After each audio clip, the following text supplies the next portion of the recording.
Biashara maarufu alokuwa katika wakati wake, lakini hana familia, yeye peke yake, hana ndugu, hana watoto, hana bibi.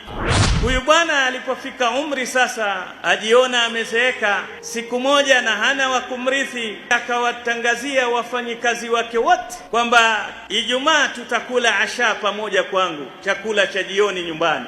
Katika wale wafanyikazi walipofika, kulikuwa na kijana ambaye si mfanyikazi rasmi, alipwa kwa kusaidia tu pale kazini, anatumwa, lakini hana ratibu, mshahara maalum. Ndiye mtu anayepokea kitu duni zaidi. Yule tajiri au yule mfanyabiashara alitengeneza bahasha na msahafu.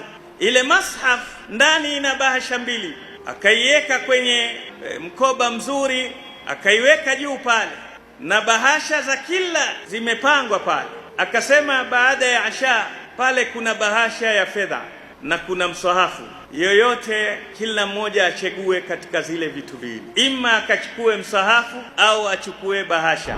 Akaanza na mtu wake wa karibu anayempenda mpishi wake.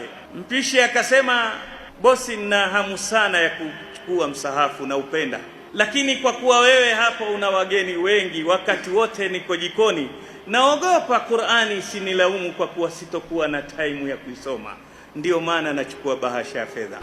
Mtu wa karibu, bodyguard, akasema, nina hamu, lakini wakati wote macho yangu na kulinda wewe, nitakuwa sina wakati wa kuisoma Qur'ani, nisamehe, nitachukua bahasha hii pesa. Basi kila mmoja hivyo.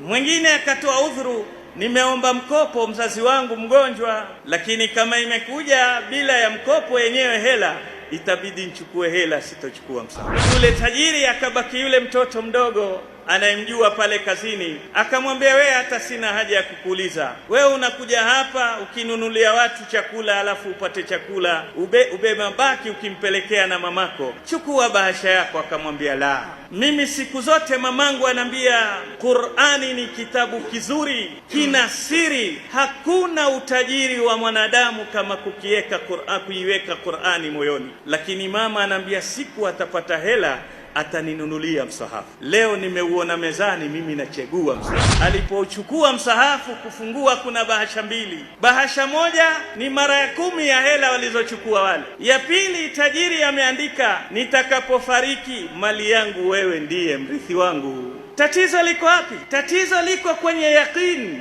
Kitu kilichokosekana katika jamii yetu ni yaqini. Jamii ya Kiislamu iko katika hali ambayo hakuna ataweza kuikaribia, kwa sababu waumini wamebeba saada, hawajabeba ladha. Na sisi leo katika maisha yetu tumeiacha saada alotuletea Allah, twaikimbilia ladha, na kukimbilia ladha ni mfano wa wewe kukimbilia kivuli chako. Bahasin TV, pata kujua wema wa Uislamu.